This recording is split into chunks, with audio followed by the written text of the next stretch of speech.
जय हिंद, नमस्कार प्यारे बच्चों। आज हम डिस्कस करने वाले हैं क्लास 12th फिजिक्स के बारे में। तो प्यारे बच्चों, आज की जो क्लास है बेसिकली उन्हीं बच्चों के लिए है जो इस बार क्लास 12th में है और जिनको बोर्ड एग्जाम 2025 देना है। उन बच्चों के लिए आज की क्लास सबसे ज्यादा रामबाण सिद्ध होने वाली है, क्योंकि आज की इस क्लास के अंदर हम संपूर्ण किताब के जो सबसे महत्वपूर्ण न्यूमेरिकल हैं उनकी आज हम क्लास डिस्कस करने वाले हैं। तो आज की जो क्लास है न्यूमेरिकल की सबसे ज्यादा महत्वपूर्ण क्लास है। कई बच्चे हमारे पास कमेंट कर रहे थे कि सर हमने केमिस्ट्री के न्यूमेरिकल आपने चैप्टर वाइज हमें बता दिए, बट हमें फिजिक्स के न्यूमेरिकल नहीं हो पा रहे हैं, नहीं तैयार हैं। तो प्यारे बच्चों, उन सभी बच्चों के लिए आज से हम 1 से 2 क्लासेस ऐसी लाएंगे जिनमें फिजिक्स की पूरी बुक के जो न्यूमेरिकल हैं वो आपके सामने होंगे और आप उनको सॉल्व कर रहे होंगे। तो जो भी बच्चे कमजोर हैं, जिनको ऐसा लगता है हम फेल हो सकते हैं, तो वो छात्र ध्यान से सुनेंगे, पूरी क्लास को देखेंगे। मैं उनको एक ऐसा तरीका बताने वाला हूँ जिससे आप बोर्ड के पेपर में इजीली से कर पाएंगे। पेपर कैसे करना है इन सारी चीज़ों पर डिस्कस करेंगे। 70 में 70 नंबर हम कैसे कर सकते हैं बोर्ड के पेपर में। और बच्चों, जो भी न्यूमेरिकल आज हम डिस्कस करने वाले हैं, आप बोर्ड एग्जाम का पेपर उठा के देख लेना, प्रीवियस ईयर क्वेश्चन पेपर उठा के देख लेना, मॉडल पेपर उठा के देख लेना, PYQ उठा के देख लेना।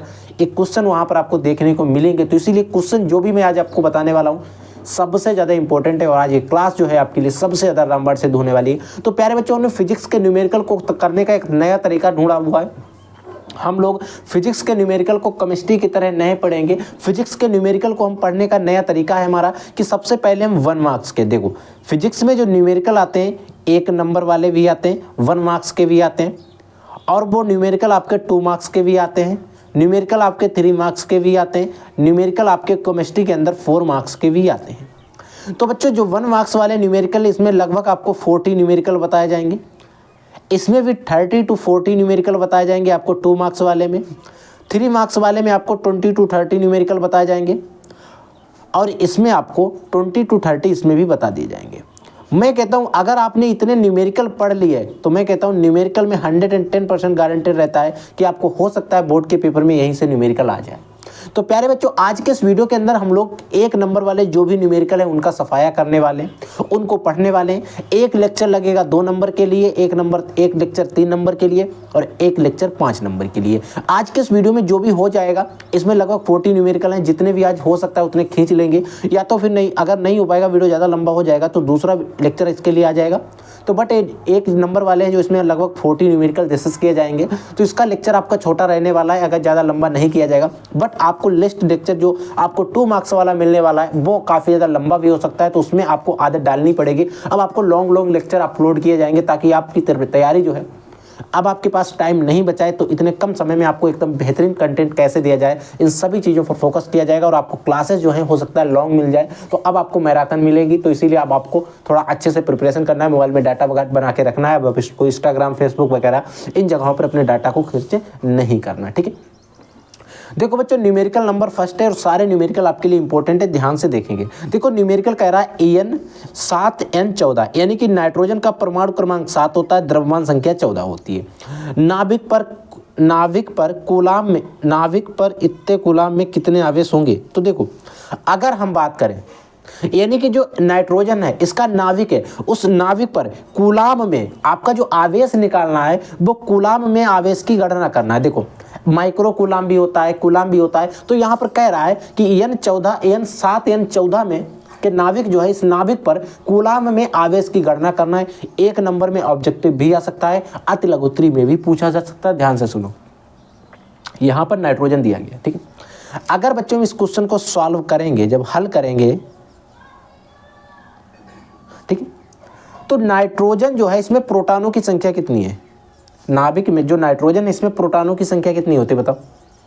इसमें नाभिक जो नाइट्रोजन जो है यानी कि 7 N 14, इसमें प्रोटॉनों की संख्या निकालो।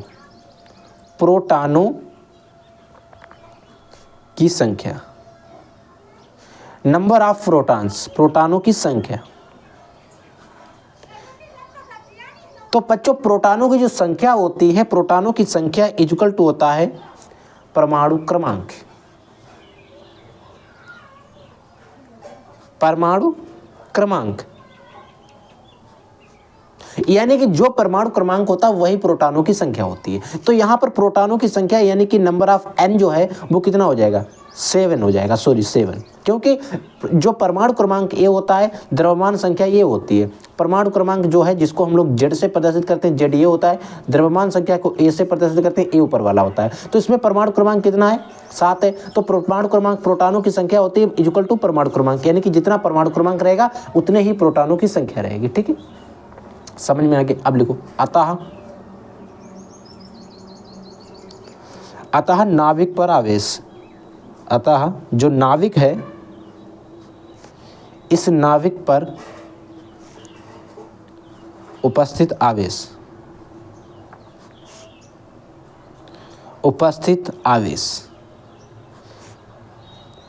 Q इक्वल टू सूत्र होता है E Q इक्वल टू क्या सूत्र होता है, E होता है। ये चीज आपको समझ में आएगी या नहीं आएगी ये बताओ। ठीक है, समझ में आ गया। ठीक है, अब यहाँ पर Q यानी कि बच्चों आवेश पूछा गया है, Q इक्वल टू Ne। अब यहाँ पर जो N है इसका कितना मान दिया गया है, N इक्वल टू दिया गया है 7 इलेक्ट्रॉन। कितने इलेक्ट्रॉन दिए गए, 7 इलेक्ट्रॉन। ठीक है, तो इसको N की जगह पर क्या रखेंगे, 7, तो N इक्वल टू 7 हो गया इनटू। अब बच्चों जो E होता है तो इसका N इक्वल टू क्या हो जाएगा, 7, सॉरी N का मान 7 है और Q इक्वल टू क्या हो जाएगा, 7E हो जाएगा, E इधर वाली, और N का मान 7 हो जाएगा तो 7E हो जाएगा। और E का मान देखो, E का मान होता है कांस्टेंट 1.6 गुणे 10 की घात माइनस के 19 ये होता है। तो Q इक्वल टू हो जाएगा, Q इक्वल टू 7E हो जाएगा, N equal to Q equal to 7E हो जाएगा। ठीक है, तो इसमें इसकी मल्टीप्लाई करो, 7 देखो क्या आ जाएगा, 7 छिंग कितने होते हैं 42, 42 के 2 होते हैं, हासिल के 4 होंगे, 7 एकम 7, 4 कितने होते हैं 11, 11 होते हैं। अब देखो बच्चों दशमलव एक संख्या के बाद लगाए 11.2 इंटू 10 की पावर माइनस के 19। यहाँ तक समझ में आ गया ना, 10 की पावर माइनस के 19, और इसका मात्रक क्या हो जाएगा, कूलाम हो जाएगा, कूलाम हो गया। यही बच्चों इसका जो है आंसर हो जाएगा,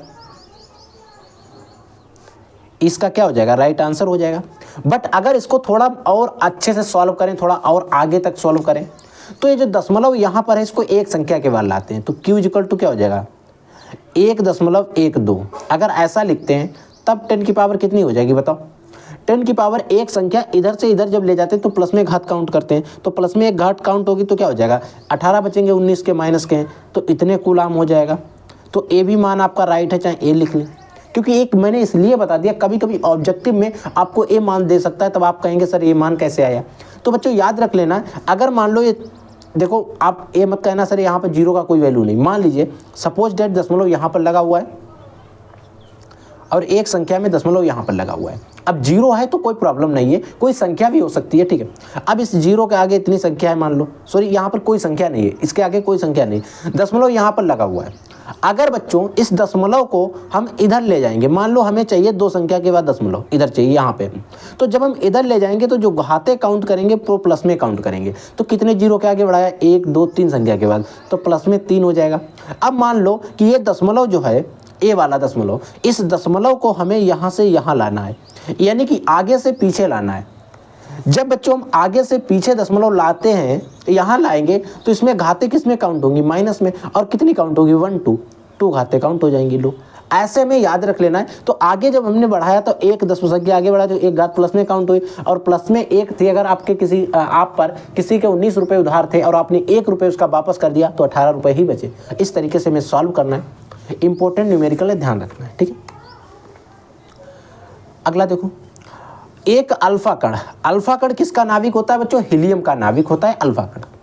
1.5 गुणे 10 की घात 4 En for Newton, C for coulomb, Newton प्रति कूलाम के वैद्युत क्षेत्र में स्थित है। उस पर लगने वाले बल की गणना कीजिए। इतने कूलाम वैद्युत क्षेत्र में उपस्थित है, उस पर लगने वाले बल की गणना करना है। तो देखो बच्चों सॉल्व करो इसको। जो आपका अल्फा कण है, अल्फा कण है, इस पर आवेश निकालो। अल्फा कण पर आवेश, बल हम तभी निकाल पाएंगे। तो सबसे पहले जब हम अल्फा कण पर आवेश निकालेंगे, आवेश, अल्फा कण पर आवेश कितना होता है, अल्फा कण पर आवेश Q0 इसको मान लें, इक्वल टू क्या हो जाएगा, अल्फा कण पर जो आवेश होता है Q0 इक्वल टू 2 इलेक्ट्रॉन होता है। अल्फा कण हीलियम का नाभिक होता है, हीलियम का नाभिक होता है, 2e हो जाएगा। क्यों 2e हो जाएगा बताओ? क्योंकि अल्फा कण He हीलियम का नाभिक होता है और इसकी संख्या परमाणु क्रमांक 2 होती है, द्रव्यमान संख्या 4 होती है। तो n जो होता है यही तो होता है परमाणु क्रमांक संख्या या प्रोटॉनों की संख्या, तो 2 आ जाएगा। और E जो है Q इक्वल टू N ही होता है, तो n के स्थान पर 2 आ जाएगा, वही सूत्र लगाएंगे। तो Q इक्वल टू क्या आ जाएगा? Q0 2 गुणे E का मान 1.6 गुणे 10 की पावर माइनस के 19, ठीक है। तो 16 दूनी कितने होते हैं? 32 होते हैं। 16 दूनी 32, 3.2 गुणे 10 की पावर माइनस के 19। अब देखो इसमें तो एक संख्या के बाद ही दशमलव है, इसमें एक संख्या के बाद में ही दशमलव है, तो हमें कोई प्रॉब्लम नहीं। ठीक है वैद्युत, आप देखो इसका मान लो न्यूटन प्रति कूलाम हो जाएगा। न्यूटन प्रति कूलाम नहीं, इसका तो कूलाम होगा ना, आवेश है, ठीक है, कूलाम होगा बच्चों, न्यूटन प्रति कूलाम नहीं। इसका मान कितना आ जाएगा? कूलाम। इतना आवेश आ गया, समझ गए। अब हमें निकालना कि इस पर लगने वाला और कल इसका न्यूटन प्रति कूलाम वैद्युत क्षेत्र में, यानी कि इतने वैद्युत क्षेत्र में रखा गया है। ई का मान कितना दिया गया है? 1.5 गुणे 10 की पावर 4, और वैद्युत क्षेत्र का मात्रा क्या होता है? न्यूटन प्रति कूलाम हो जाएगा। ये आपका ई का मान दिया गया है और हमसे पूछा गया इस पर लगने वाला बल, यानी कि बच्चों जो लगने वाला बल है एफ है, एफ का मान हमसे पूछा गया है। अब जो बच्चों सूत्र होता है वैद्युत क्षेत्र वाला, जो सूत्र होता है उस सूत्र से हम निकाल लेंगे। देखो सूत्र क्या होता है?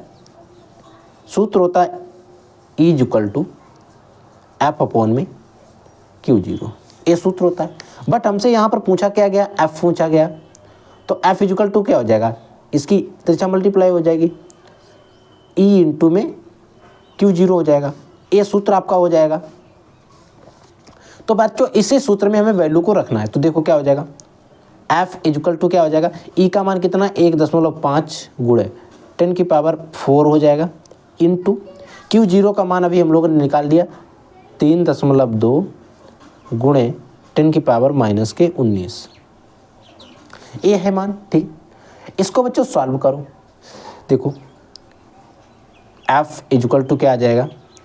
इसके दोनों की मल्टीप्लाई करो, तो 15 दूनी 30 का 0, 15 दूनी 30 का 0 हासिल के 3, 15 3 45 और 3 कितने हो जाएंगे? 48, यानी कि 48 हो गया। इधर देखो एक संख्या इधर है, एक संख्या इधर है, यानी कि दो संख्याओं के बाद दशमलव, तो 4 इंटू 10 4.80 इंटू 10 की पावर, इधर देखो माइनस की 19 है, इधर प्लस की 4 है, तो प्लस की 4 से माइनस की 19, अगर आपके पास आप पर किसी के 19 रुपये उधार थे, आपने 4 रुपये वापस कर दिए, तो उसके उधार आपके पास कितने बचेंगे? 15 रुपये बचेंगे। तो एफ का मान इतना आ जाएगा, इतने एफ का मान कितना लाएगा? न्यूटन में रहेगा, तो एफ का मान कितना आ जाएगा? 4.80 इंटू 10 की पावर माइनस के 15 न्यूटन जो है, इस पर बल जो है, इस पर जो बल की मान आएगा वो इतना आएगा। इतने क्षेत्र वैद्युत क्षेत्र में उस पर लगने वाले बल की गणना करना, यानी कि इस पर कितना बल लग रहा है? 4.80 इंटू 10 की पावर माइनस के 15 न्यूटन का बल लग रहा है, बल कार्य कर रहा है। आई होप समझ में आ गया। अगला देखो बच्चों, तीसरा न्यूमेरिकल क्या है, इसे ध्यान से समझ लो। इसको भी हम पहले क्या करेंगे? सॉल्व करेंगे। तो पहले समझ लो ध्यान से, फिर हम इसको सॉल्व कर रहे हैं। देखो क्या कह रहा है कि एक चालक पर 1 कूलाम का ऋण आवेश है। एक कोई चालक है, उस चालक पर 1 कूलाम का ऋण आवेश है। इस पर सामान्य अवस्था में कितने इलेक्ट्रॉन न दिखे?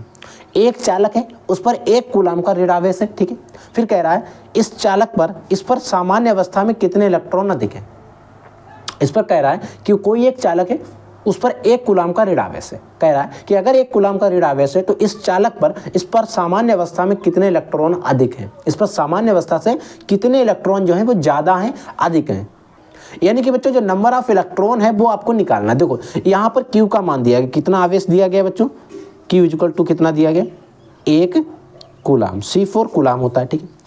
इतने कूलाम आवेश है, तो यहाँ पर इस पर अवस्था में कितने इलेक्ट्रॉन अधिक हैं, यानी कि नंबर ऑफ इलेक्ट्रॉन, यानी कि n का मान आपसे पूछा गया है। यहाँ पर जरूरत पड़ेगी E के मान की, तो E का मान आप सभी को और हम सभी को याद भी हो गया है, वो 1.6 गुणे 10 की घात माइनस के 19 होगा, ठीक है।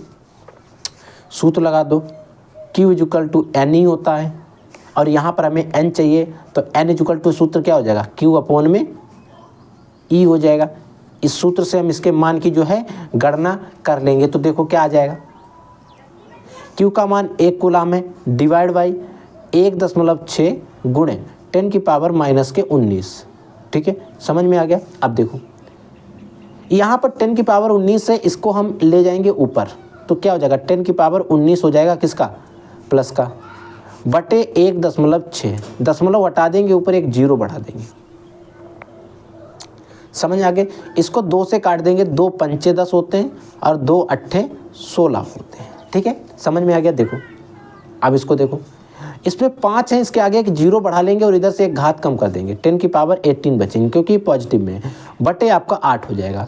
8 पंच 40 होते हैं, 8 छिंग 48 होते हैं, लगाया दशमलव बढ़ाया जीरो, 48 2 8 दूनी 16 हो जाएंगे, फिर 8 4 8 पंच 40, यानी कि जो बच्चों यहाँ पर नंबर ऑफ इलेक्ट्रॉन आ गया है वो 6.25 इंटू 10 की पावर 18 आ गया।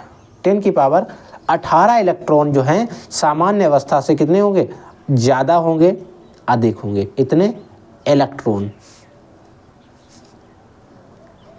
ये इसका आंसर हो गया। समझ में आ गया कितने इलेक्ट्रॉन अधिक है। तो ये क्योंकि इस जो चालक है इस पर ऋण आवेश है, अतः इस चालक पर इतने कूलम जो इतना आवेश है अधिक है, इतना आवेश क्या है, अधिक है, यानी कि ज़्यादा है। और यही चीज़ पूछी गई कि इस पर सामान्य अवस्था से कितने इलेक्ट्रॉन अधिक है, तो सामान्य अवस्था से 6.25 गुणे 10 की घात 18 इलेक्ट्रॉन अधिक है, यानी कि इसका मतलब ये है कि 6 अब देखो इधर दशमलव लगा हुआ है, इसको दशमलव को इधर ले आएंगे, माइनस में घातें काउंट होंगी तो बचेंगी कितनी, 16। इसको ऐसे भी कर सकते हैं, बट हमें कोई जरूरत नहीं, यही मान हमें लिखना है। अब बच्चों अगला क्वेश्चन नंबर 4 है, देखो इसे। क्वेश्चन नंबर 4 कह रहा है एक बूंद जिसका द्रव्यमान, कोई एक बूंद है जिसका द्रव्यमान इतना है, कितना है, 4.8 गुणे 10 की घात माइनस के 10 ग्राम है। ठीक है, तथा जिस पर आवेश जो है ये 2.4 गुणे 10 की घात माइनस के 18 है। यहाँ पर बच्चों ये चीज़ याद रख लेना, मिस्टेक हो गई, गुणे 10 की घात माइनस के 18 कूलम है। दो क्षैतिज तथा आवेशित प्लेटों के बीच संतुलन अवस्था में लटकी है। ठीक है, प्लेट के बीच की दूरी इतने सेंटीमीटर है, दोनों प्लेटों के बीच विभवांतर ज्ञात करना है। ये जो दो प्लेटें हैं इनके बीच का हमें विभवांतर निकालना है। हमें द्रव्यमान मास दिया गया है, आवेश दिया गया है और हमें इसके बीच की दूरी दी गई। तो सबसे पहले हम सॉल्व करेंगे और लिखेंगे जो हमें दिया गया है। ठीक है, देखो एक जिसका द्रव्यमान इतना दिया गया, द्रव्यमान यानी कि मॉस दिया गया, एम का मान दिया गया। एम का मान कितना दिया गया, 4.8 इंटू 10 की पावर माइनस के 10 ग्राम दिया गया। ये आपका ए का मान दिया गया। बट इस ग्राम को जब हम बच्चों किलोग्राम में चेंज करेंगे, क्योंकि हमें मान की जरूरत पड़ेगी किलोग्राम में, ये जो ग्राम में वैल्यू दी गई इसको किलोग्राम में चेंज करेंगे तो किलोग्राम में कितना हो जाएगा, 4.8 गुणे 10 की पावर 10 है तो इसमें 13 हो जाएगी, 3 जीरो बढ़ जाते हैं, 10 की घात माइनस के 13। अब ये जो मान आ गया है 1 किलोग्राम में आ गया, तो m का मान इतना हो गया। फिर बच्चों इसमें कह रहा है आवेश दिया गया है, आवेश को हम q से लिखते हैं। q का मान कितना गया है, 2.4 गुणे 10 की पावर माइनस के 18 यानी कि 18 कूलम। दो क्षैतिज तथा आवेशित प्लेटों के बीच संतुलन अवस्था में लटकी है प्लेटों के बीच की दूरी, जो प्लेटें इनके बीच की दूरी दी गई है, दूरी कितनी होती है, डी दूरी है, तो इसके बीच की डी दूरी कितनी दी गई, 1 सेंटीमीटर दी गई है। जब बच्चों हम सेंटीमीटर को मीटर में चेंज करते हैं तो उसमें 1 10 की घात माइनस के 2 से गुणा हो जाती है और 1 में करेंगे तो उतनी आ जाएगी, 10 की घात माइनस के 2 मीटर आ जाएगा। अब ये बच्चों लटकी है तो इस पर गुरुत्वाकर्षण बल भी कार्य कर रहा है, तो इस पर क्या लग रहा है, ग्रेविटी फोर्स भी लग रहा है। तो ग्रेविटी फोर्स यानी कि जो जी है, जी का मान या तो 10 रख लो या 9.8 रख लो। चलो 9.8 या 10 कोई भी आप रख सकते हैं। और इसका मात्रक होता है जो मीटर प्रति सेकंड स्क्वायर होता है, मीटर प्रति सेकंड स्क्वायर होता है। ये आपका v लग रहा है, ठीक है, यानी कि g लग रहा है। और कह रहा है इन दोनों प्लेटों के बीच विभवांतर यानी कि v का मान जो है वो आपको बताना है। अब देखो बच्चों, एक आपने सूत्र पढ़ा था, सूत्र q ए बच्चों v बना है, q v इक्वल टू अगर हम भरे तो mg हो जाएगा, F equal to M G होता है, F equal to M G से और यहाँ पे D हो जाएगा डिवाइड बाई आपका जो Q है आवेश आ जाएगा। ठीक है, तो बच्चों ये सूत्र आपको किसी भी बुक में देखने को नहीं मिलेगा, ना ही किसी किताब में देखने को मिलेगा। इस सूत्र को कई सूत्रों से मिलाकर बनाया गया, तो ये सूत्र आप याद रख लेना। ठीक है, अब हमें चाहिए यहाँ पर क्या, V चाहिए, सॉरी एक मिनट ए कहाँ से आ गया भाई, आवेश तो यहीं पर है, V चाहिए। देखो जब हम B निकालेंगे तब ये नीचे आ जाएगा। देखो तो V इक्वल टू क्या हो जाएगा, mg इंटू में D डिवाइड बाई Q। ये सूत्र आपका V इक्वल टू आ जाएगा और विभवांतर V चाहिए, हम इस सूत्र के द्वारा इसके मान भी निकाल लेंगे। तो देखो क्या आ जाएगा, तो V इक्वल टू क्या आ जाएगा, m का मान कितना दिया गया 4.8 इंटू 10 की पावर माइनस के 13 इंटू G है, G का मान 9.8 ले रहे हैं हम लोग, है 9.8 इंटू D का मान है 10 की पावर माइनस के 2 डिवाइड बाई आवेश। आवेश कितना दिया गया है 2 गुणे 2.4 इंटू 10 की पावर माइनस के 18 कूलम। ये आपका हो गया, इसको कैलकुलेट कर लो, देखो थोड़ा सा सही से कर लो। इधर एक संख्या के बाद दशमलव है, इधर एक संख्या के बाद दशमलव है। 24 दूना कितने होते हैं 48, ये 2 बार गया, समझ में आ गया ना। ठीक है, देखो अब V इक्वल टू देखो क्या आ जाएगा, इधर 2 बचे 2 इंटू, अब देखो बच्चों इधर 10 की घात माइनस के 13 है, इधर माइनस के 2 हैं, 13 और 2 कितने हो जाएंगे 15 हो जाएंगे, 10 की पावर माइनस के 15 हो जाएगा। और इधर कुछ है, हाँ ठीक है, इंटू क्या है 9.8 V इधर है आपका, डिवाइड बाई आपका क्या है 10 की पावर माइनस के 18 है, इतना ही तो है नीचे। ठीक है, अब बच्चों इसको थोड़ा सही करो, 2 गुणे 9.8 इंटू 10 की पावर माइनस के 15 इंटू ये 10 की घात माइनस के 18, इसको ऊपर ले चलो तो ये 10 की घात 18 किसकी हो जाएगी, पॉजिटिव हो जाएगी। तो इसकी देखो V इक्वल टू दुनेम इसकी मल्टीप्लाई करो, दुने 2 8 16 के 6 हासिल 1 दुनेम 18 1 19 1.19.6 गुणे। अब बच्चों 10 की घात माइनस के 15 इधर 18 है प्लस के, तो इससे हम इसको घटा देंगे तो कितने 18 और इससे कितने बचेंगे प्लस के 3 बच जाएंगे। सपोज दैट करो, यानी कि आप अनुमान लगाओ आपके पास किसी के 15 रुपये उधार थे और आपने उसको 18 रुपये, आपके पास 18 रुपये हैं और आपको 15 रुपये देने। अब जब उसके 15 रुपये लौटा दोगे तो आपके पास भी 3 रुपये बच जाएंगे, तो 10 की घात प्लस में जो है 3 रुपये बचे, तो यही इसका मात्रक हो जाएगा, यही इसका आंसर भी हो सकता है। B4 वोल्ट होता है, वोल्ट हम यही आंसर लिख देंगे तब भी सही है। समझ में आ गया ना, कोई डाउट तो नहीं हुआ। ठीक है, अगला क्वेश्चन देखो बच्चों, अगला आपका क्वेश्चन नंबर 5 है, इसे ध्यान से समझो। देखो 4500 फ्लक्स रेखाएं किसी निश्चित आयतन के क्षेत्रफल के भीतर जा रही हैं। देखो इतने फ्लक्स रेखाएं जो हैं किसी निश्चित आयतन के क्षेत्रफल के भीतर जा रही हैं। ठीक है, 2500 फ्लक्स रेखाएं उस क्षेत्रफल से बाहर निकल रही हैं, यानी कि 4500 अंदर जा रही हैं, 2500 बाहर निकल रही हैं। ठीक है, तो उस क्षेत्र के भीतर कितना आवेश होगा, उस क्षेत्र के भीतर आवेश निकालना है। तो इस क्वेश्चन को सॉल्व करो, इंपॉर्टेंट क्वेश्चन है, याद रख लेना। कैसा क्वेश्चन है, इंपॉर्टेंट है, ध्यान से सुनो। तो यहाँ पर बच्चों लोचा ये है कि कुछ तो बाहर जा रही हैं, कुछ तो भीतर आ रही हैं, तो हम इनमें सिर्फ बाहर की गणना करते हैं। तो देखो क्या होता है, हम लिखेंगे, यानी कि सबसे पहले हम इन दोनों 2 चीजें दी गई तो हम इसमें डायरेक्ट तो निकाल नहीं सकते, तो क्षेत्रफल से लिखो ध्यान से, क्योंकि क्षेत्रफल ही तो लिखा है। हाँ, क्षेत्रफल से एक सूत्र होता है, क्षेत्रफल से बाहर, यानी कि क्षेत्रफल से बाहर निकलने वाला कुल वैद्युत फ्लक्स, जिसको बच्चों लिखते हैं फाई ई से। तो फाई ई इक्वल टू क्या हो जाएगा, कुल वैद्युत flux phi E equal to क्या होता है, क्षेत्रफल से बाहर निकलने वाले फ्लक्सों की संख्या, फ्लक्स रेखाओं की संख्या, और माइनस होता है क्षेत्रफल से भीतर जाने वाले फ्लक्सों की संख्या। याद रखो, ध्यान से सुन लो, क्षेत्रफल से बाहर निकलने वाला कुल वैद्युत फ्लक्स जब हम निकालेंगे इसमें, तो इसका सूत्र होता है बच्चों, क्षेत्रफल से जो बाहर निकल रही हैं फ्लक्स हैं उनकी जो बाहर निकलने वाली फ्लक्स रेखाओं की संख्या। तो बाहर निकलने वाली फ्लक्स रेखाओं की संख्या कितनी है, बाहर निकलने वाली फ्लक्स रेखाओं की संख्या 2500 है। माइनस होता है, बाहर निकलने वाले फ्लक्स रेखाओं की संख्या हो गई, माइनस होता है कि जो क्षेत्रफल है उस क्षेत्रफल से भीतर की ओर जाने वाली फ्लक्स रेखाओं की संख्या। भीतर कितनी जा रही हैं? 4500 जा रही हैं, 4500। तो बच्चों जो फाई ई का मान आएगा वो कितना बचेगा? 2500 से 4500 माइनस करेंगे तो माइनस का आपका बचेगा 2000। माइनस का 2000 फ्लक्स रेखाएं जो हैं इनका कुल वैद्युत फ्लक्स का फाई ई का मान कितना आ जाएगा? माइनस के 2000। अब बच्चों हमें गॉस की प्रमेय लगाना है।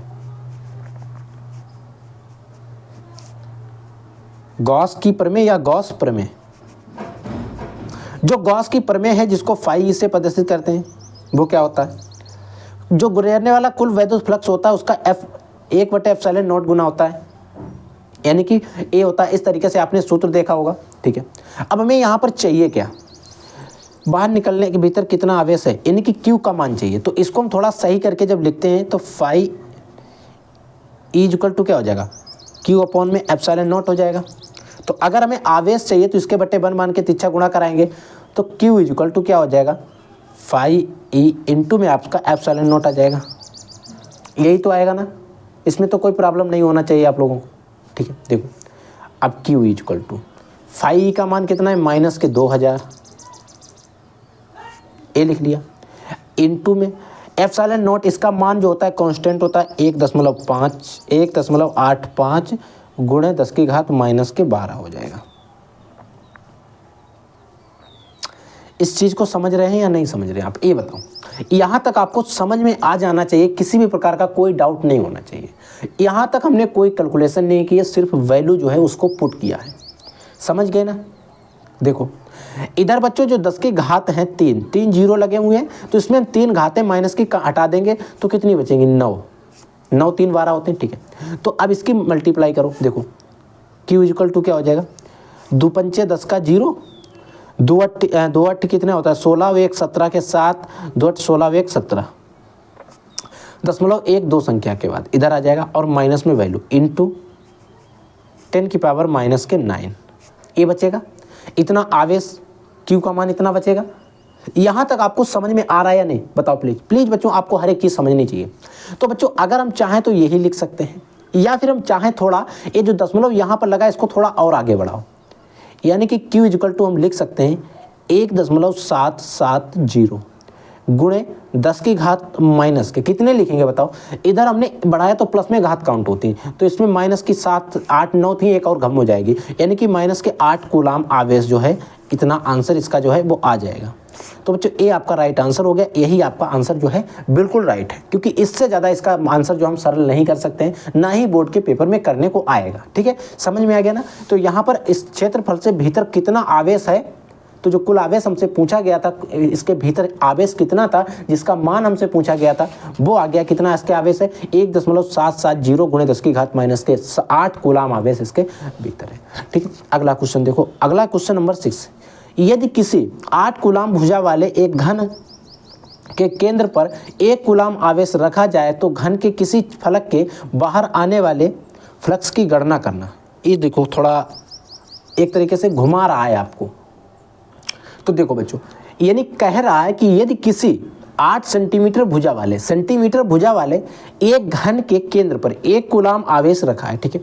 घन के किसी फलक से बाहर आने वाले, घन जो है उसके किसी भी फलक से बाहर आने वाले फ्लक्स की गणना करो। देखो 8 सेंटीमीटर, ये तो आपको बेवकूफ़ बनाने के लिए और हम सभी को बेवकूफ़ बनाने के लिए दिया गया। देखो इसको सॉल्व करो,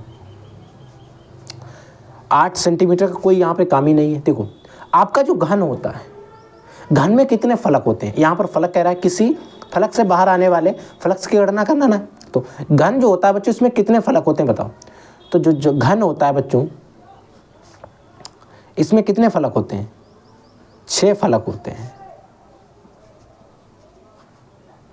कितने फलक होते हैं? 6 फलक होते हैं, ठीक है। अतः 6 फलक होते हैं। साथ ही साथ देखो जो यहाँ पर वैद्युत फ्लक्स है, वैद्युत फ्लक्स का सूत्र आपको पता है, वैद्युत flux phi E equal to Q upon में ε0 से, इसी सूत्र से देखेंगे। अब यहाँ पर एक चीज़ कह रहा है कि यानी ये तो आपके कुल फ्लक्स होते हैं कितने? 6 होते हैं। 6 फलक कितने कुल होते हैं? कह रहा है किसी फ्लक्स से बाहर आने वाले फ्लक्स की, यानी कि किसी भी फ्लक्स से अगर आ, ठीक है, तो घन के कोई एक ही फ्लक्स से तो बाहर आएगा, किसी भी फ्लक्स से आ रहा है तो किसी एक फ्लक्स से वैध वैद्युत फ्लक्स, किसी एक फलक के अनुसार हम निकाल लेंगे वैध वैद्युत फ्लक्स, क्योंकि आएगा तो किसी एक से ही आएगा, तो क्या हो जाएगा देखो फाई ई इक्वल टू क्या आ जाएगा, एक किसी एक से आएगा और है कितने 6 इंटू में 1/ε0 हो जाएगा।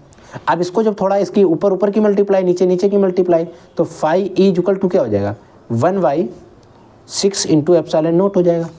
ये सूत्र आपका हो जाएगा, एक तरीके से बन जाएगा। अगर यहाँ पर कहता 2 से तो हम 2 से गुणा कर देते, यहाँ पर घन की जगह पर कुछ और होता तो उतने फलक होते, उतने से इसमें भाग जाता। तो देखो फाई ई इक्वल टू क्या आ जाएगा 1/6 इंटू ε0 का मान तो आपको पता ही है, अभी हम लोग पीछे भी चर्चा कर चुके हैं, कितना होता है 8.85 गुणा 10 की पावर माइनस के 12 होता है। इसके पीछे भी हम लोग चर्चा कर चुके हैं, ठीक है। अब देखो बच्चों, इन दोनों में अगर फाई ई का मान हमें कैलकुलेट करना है तो 10 की घात माइनस के 12 इनको पहले मुंह पर ले चलेंगे, तो 10 की घात 12 हो जाएगा, एक इसका हो जाएगा पॉजिटिव का, तो इसमें हम 3 जीरो बढ़ा लेते हैं और 10 की घात 3 जीरो बढ़ाने के बाद 9 बचेगी ऊपर, ठीक है। अब देखो इसमें बचा है 6 गुणे 8.85, ठीक है।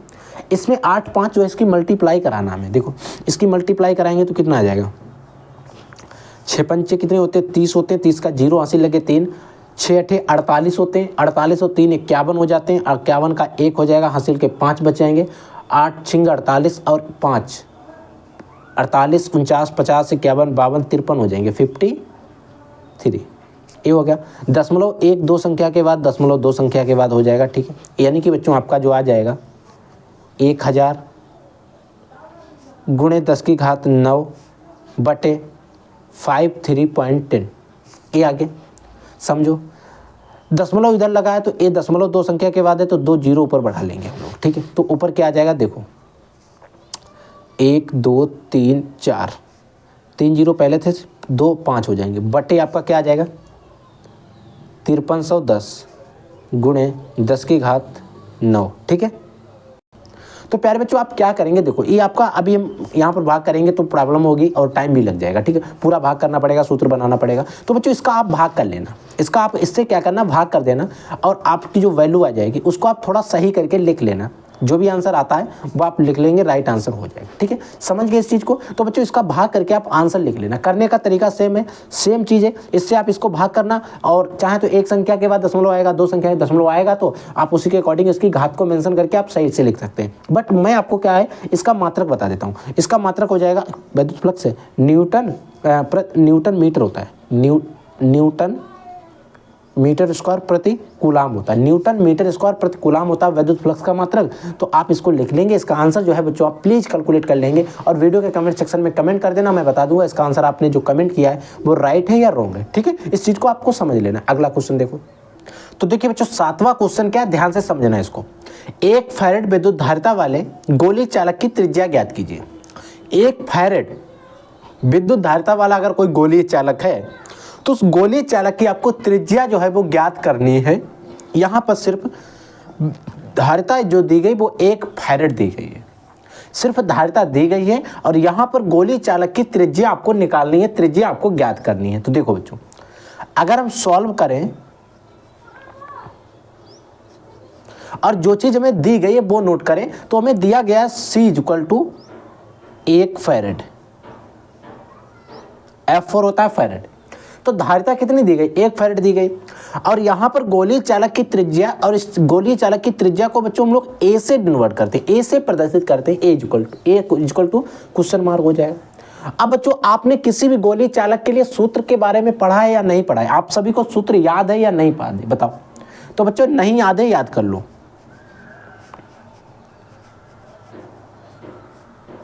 अगर कोई भी गोलीय चालक है, गोलीय चालक की अगर हम धारिता बात करते हैं, गोलीय चालक की धारिता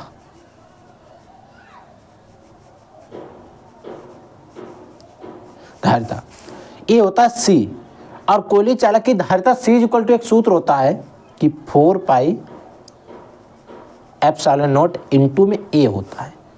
ये जो है बच्चों आपका सूत्र है, इसी सूत्र की सहायता से हम मान को कैलकुलेट करेंगे। अब यहाँ पर हमें चाहिए क्या है, ए चाहिए है। तो देखो ए इक्वल टू क्या हो जाएगा, जब हमें ए निकालेंगे तो देखो ए इसके इक्वल में है, समझो ए जो है इसके इक्वल टू में है, यानी कि इसके इक्वल टू में है तो इक्वल टू में बने रहेगा। तो अगर हम ए जो आपका सूत्र आएगा, देखो ए जो है इसमें सी अगर हम कहें तो सी वटे 4 पाई एप्सिलॉन नॉट आ जाएगा, ये आपका सूत्र आ जाएगा, ठीक है, ए इक्वल टू। बट अगर इसको थोड़ा और सही करें, थोड़ा और सही करके लिखें, तो अगर हम ए इक्वल टू लिखें 1/4 पाई एप्सिलॉन नॉट इनटू में अगर हम सी को इसको इनटू में मल्टीप्लाई कर दें। अब ऐसा मैंने क्यों किया, जो 1/4 पाई एप्सिलॉन नॉट है इसका एक मान होता है जो कि होता है कांस्टेंट, जिससे हमें काफ़ी ज़्यादा हेल्प मिलेगी। 9 × 10⁹, ये जो है इसका कांस्टेंट मान होता है, ठीक है। तो इसीलिए तो ए इक्वल टू आपका क्या हो जाएगा 9 × 10⁻9 इंटू में सी, और सी का मान है 1, तो ए इक्वल टू क्या हो जाएगा 9 × 10⁻9 इंटू में 1, तो ए इक्वल टू क्या आ जाएगा 9 × 10⁻9, इसका आंसर आ जाएगा, इतना ही आ जाएगा। और इसकी क्या त्रिज्या कितने मीटर में आ जाएगी, क्योंकि यहाँ पर जो मात्रक आ जाएगा वो आ जाएगा मीटर में। तो लो एकदम इजी क्वेश्चन था, बट आपको डाउट लग रहा होगा जब तक आपने सॉल्व नहीं किया और इसको पढ़ने का प्रयास नहीं किया होगा, ठीक है। अगला देखो, अगला क्वेश्चन नंबर 8 है। दो संधारित्र जिनकी धारिता है 20 माइक्रोफैरड और 30 माइक्रोफैरड श्रेणी क्रम में जोड़े गए, इनकी तुल्य धारिता बताओ। दो संधारित्र हैं, एक है 30 माइक्रोफैरड का, एक है 20 माइक्रोफैरड का, श्रेणी क्रम में जोड़े गए हैं, इनकी तुल्य धारिता आपको बतानी है, तुल्य धारिता आपको निकालनी। तो देखो तुल्य धारिता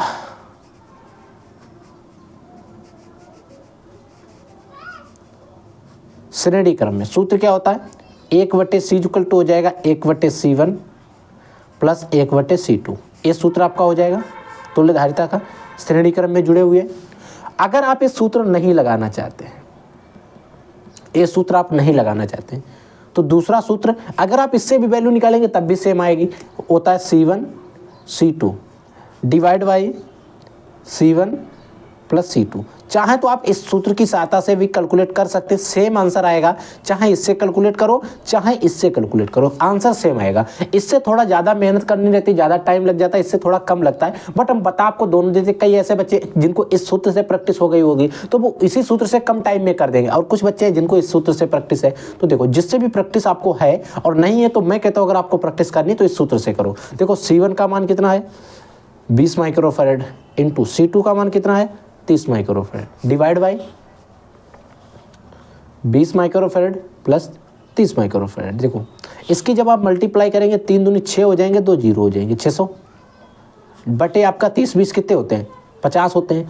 एक जीरो से एक जीरो को कैंसिल कर देंगे और 5 एकन 5 और 5 दूनी 10 12 पंचे 60। देखो यानी कि जो सी आएगा, सी का मान आ जाएगा वो, सी की जो धारिता आ जाएगी वो कितनी आ जाएगी 12 माइक्रोफैरड, क्योंकि माइक्रोफैरड में ये आंसर दिए गए, ऑप्शन दिए गए थे, तो माइक्रोफैरड में ही इसका जो आंसर है वो भी माइक्रोफैरड में ही आ जाएगा। तो 12 माइक्रोफैरड आ गया। आई होप समझ में आ गया, ठीक है।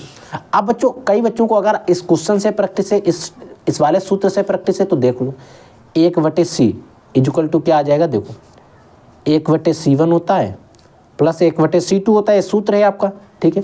देखो 1/c1 इक्वल टू क्या आ जाएगा 1/20 प्लस 1/30, 1/20 और 1/30 इन दोनों का आप निकालेंगे एलसीएम। तो जब आप इसका एलसीएम निकालेंगे तो लगभग 60 आ जाएगा, ठीक है।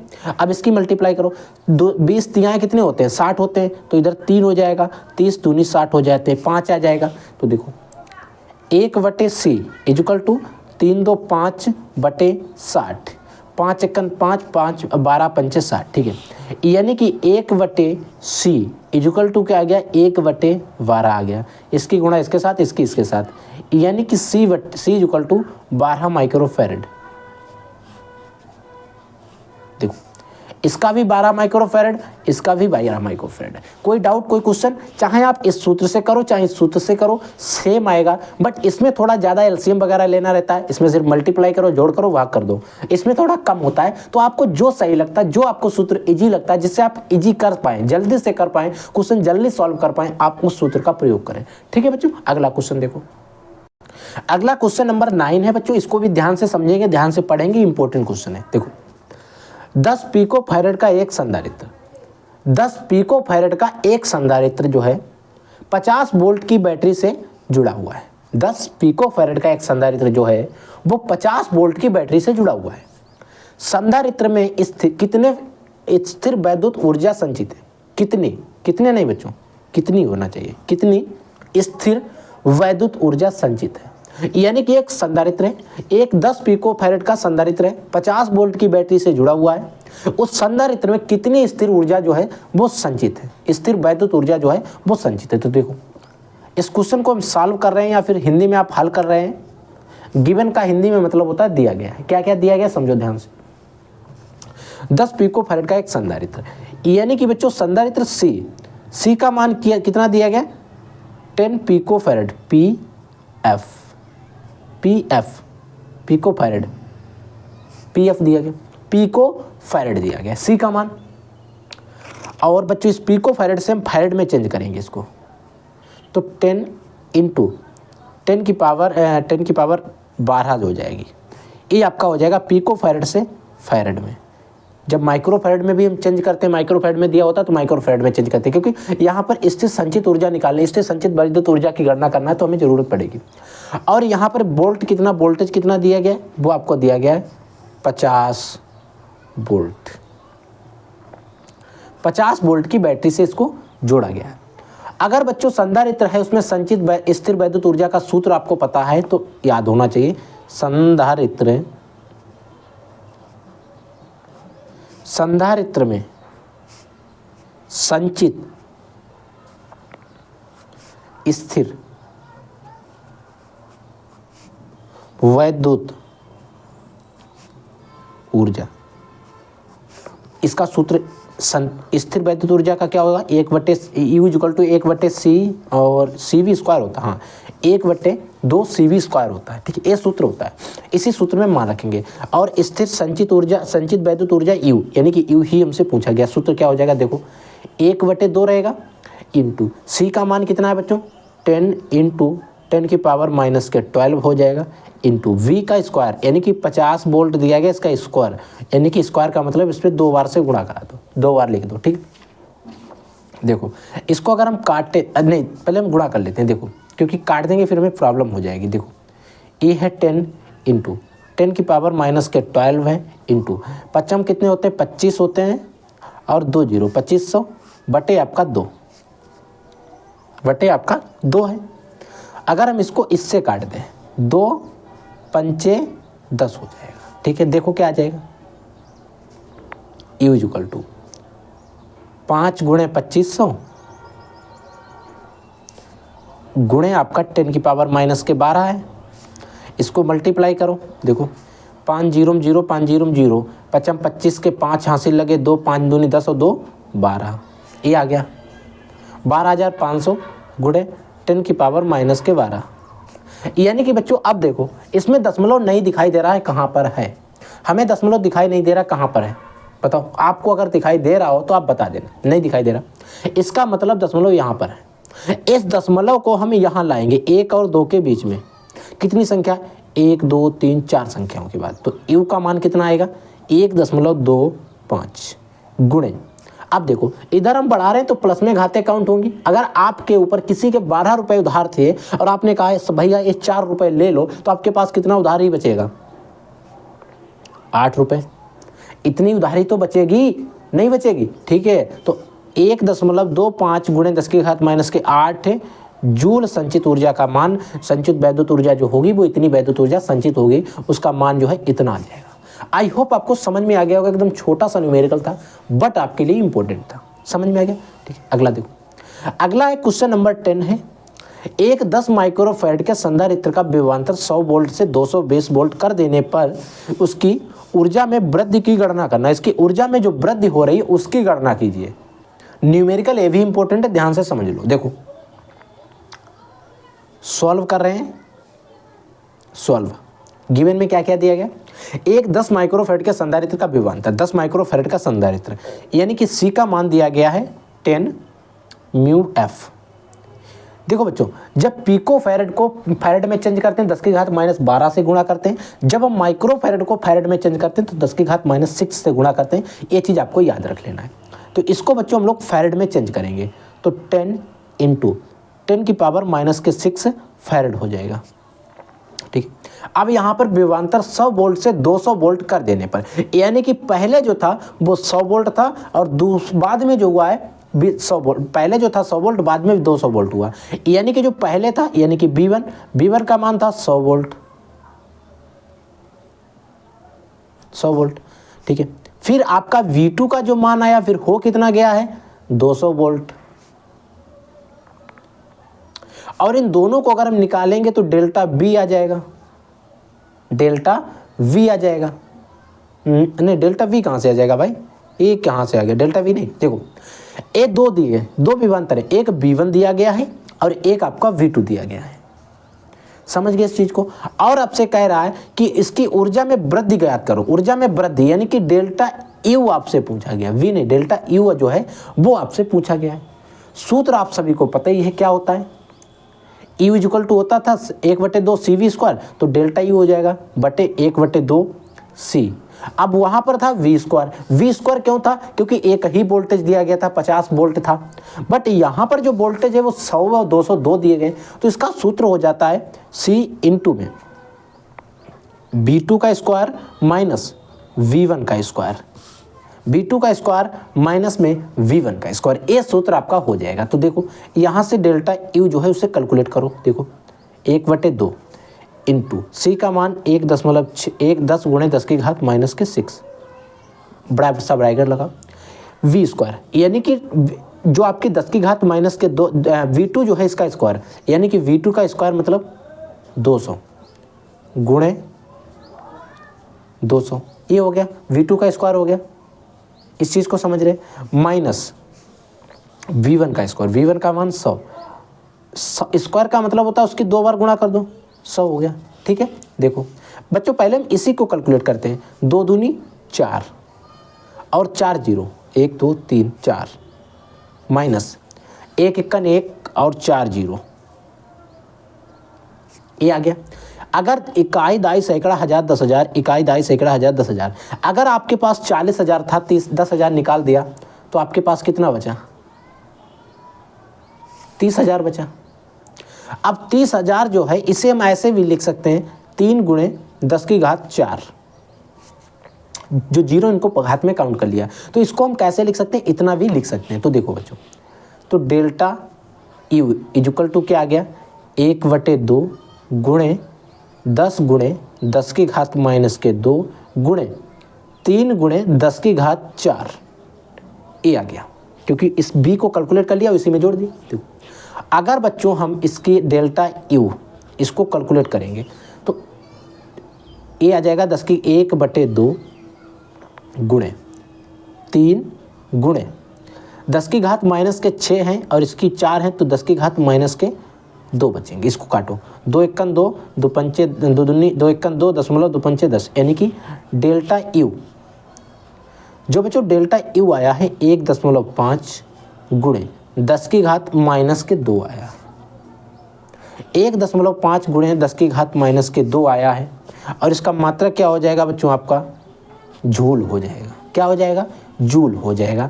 इस चीज़ को आपको समझ लेना है, यही इसका आंसर हो जाएगा। आई होप समझ नहीं लेना है, आपको समझ में भी आ गया होगा। ठीक है, अगला क्वेश्चन देखो।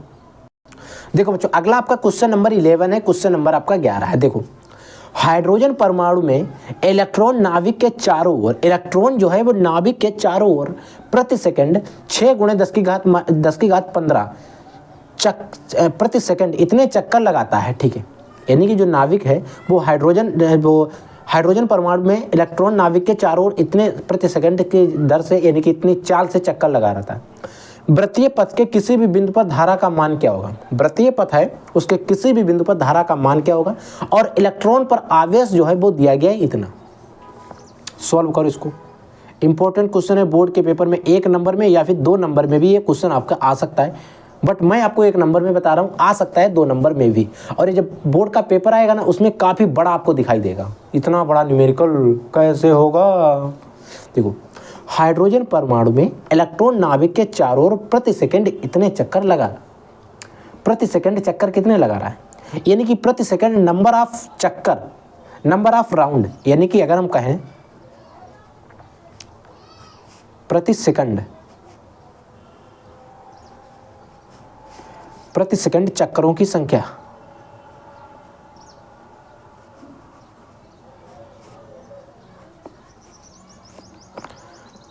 प्रति सेकंड जो चक्कर लग रहे हैं इन चक्करों की संख्या n इक्वल टू कितना है? 6 × 10⁻15 दिया गया, 10⁻15 है। ये तो कह रहा है क्वेश्चन के अंदर, ठीक है।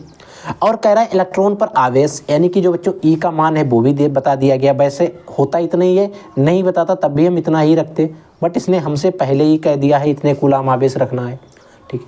कह रहा है लगातार यदि वृत्तीय पथ के किसी भी बिंदु पर धारा का मान क्या होगा? देखो, अब हमें यहाँ पर धारा का मान निकालना है, आई निकालना है। तो आई, धारा का मान जो है आई इक्वल टू एक सूत्र होता है Q/T। ये आपने सूत्र पढ़ा है नहीं पढ़ा बताओ? या आपने Q = IT पढ़ा होगा, ये वहीं से आया। I = Q/T।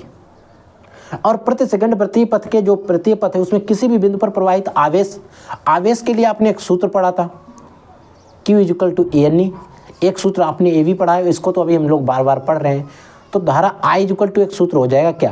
तो Q के स्थान पर ANE रख दो, Q के स्थान पर ANE अपॉन में आपका T कर दो, अपॉन में आपका T कर दो। अब आप कहोगे T का मान कितना होगा? प्रति सेकंड, प्रति सेकंड का मतलब है हर 1 सेकंड में। तो देखो अब निकाल लो यहाँ से। तो I = आपका सूत्र क्या है? NE अपॉन में T है। तो देखो I = क्या हो जाएगा? N का मान कितना है? 6 × 10⁻15 इंटू E का मान कितना है? 1.6 10⁻⁻19 डिवाइड बाई प्रति सेकंड मतलब 1। अब इससे 1 को गुणा करेंगे तो वो सब 1 ही होने वाला है, ठीक है। तो देखो अगर हम इसकी मल्टीप्लाई करें उसको, 16 छिंग कितने होते हैं? 96 होते हैं, 96 होते हैं। बट अगर आपसे नहीं हो रहा, 16 छिंग 96 होते हैं, अगर आपको नहीं पता तो आप 6 की मल्टीप्लाई करके भी कर सकते हैं। 16 छिंग 96 होते हैं, 0.6 हो जाएगा, 9.6, क्योंकि एक संख्या हो गया 0.। अब देखो इधर देखो, अगर आपके पास 15 रुपये की 19 रुपये की उधारी थी, आपने 15 रुपये चुका दिए, तो आपके पास उधारी कितनी बची? 4 रुपीज़ का बता। ये आपका मान आ गया, यानी कि जो धारा आई का मान आ गया है वो आ गया 9.6 × 10⁻⁻4 और धारा का मात्रक होता है एम्पियर। ये इसका राइट आंसर होगा। A4 क्या होता है? एम्पियर होता है। इतना इसका आंसर हो जाएगा। लो, एकदम इजी न्यूमेरिकल था, बट काफ़ी बड़ा था। हो सकता है आप लोग घबरा गए होंगे देखकर, बट ऐसा नहीं है। हाथी के दांत खाने के कुछ और होते हैं और दिखाने के कुछ और होते हैं। देखो बच्चों, अगला न्यूमेरिकल नंबर 12 है। न्यूमेरिकल नंबर 12 है। देखो, 1.5 वोल्ट वैद्युत वाहक बल वाले सेल का आंतरिक प्रतिरोध इतने ओम है। सेल को इतने ओम बाह्य प्रतिरोध से जोड़ने पर सेलों के बीच विभवांतर यानी कि V जो है उसका मान आपको निकालना है। तो देखो बच्चों, इस क्वेश्चन को भी सॉल्व करो। इजी न्यूमेरिकल है, इजी सॉल्व भी हो जाएगा इजीली से। देखो, इतने वोल्ट बैटरी है, इतने वोल्ट विद्युत वाहक बल, यानी कि विद्युत वाहक बल E का मान जो है वो कितना दिया गया है? 1.5 वोल्ट, ठीक है, दिया गया। वाहक बल वाले सेल का आंतरिक प्रतिरोध को स्मॉल r से लिखते हैं बच्चों। स्मॉल r = दिया गया 0.1 ओम। सेल को इतने ओम बाह्य प्रतिरोध से जोड़ने पर बाह्य प्रतिरोध को कैपिटल R से लिखते हैं। बाह्य प्रतिरोध 2.9 ओम हो जाएगा। बाह्य प्रतिरोध से जोड़ने पर सेलों के बीच विभवांतर की गणना कर लो। विभवांतर V = आपसे क्वेश्चन मार्क पूछा गया है। अब बताओ भाई कैसे निकालेंगे? आपने एक सूत्र पढ़ा था, V = I R। सूत्र पढ़ा है नहीं पढ़ा बताओ? यस या नो प्लीज कमेंट सेक्शन में कमेंट करो, ठीक है। कई बच्चे बता रहे हैं पढ़ा भी है, ठीक है। आप लोगों ने पढ़ा है, बताओ। हाँ ठीक है, देखो V इक्वल टू IR ये सूत्र होता है विभवांतर निकालने के लिए। चूंकि इसमें आंतरिक प्रतिरोध, बाह्य प्रतिरोध वगैरह वगैरह दिया गया है, तो हमें I इक्वल टू एक सूत्र और हमें पता है क्या होता है, I इक्वल टू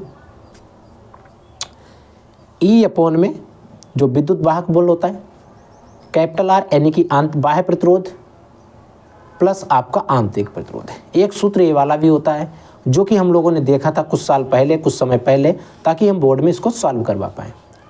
ये सूत्र होता है।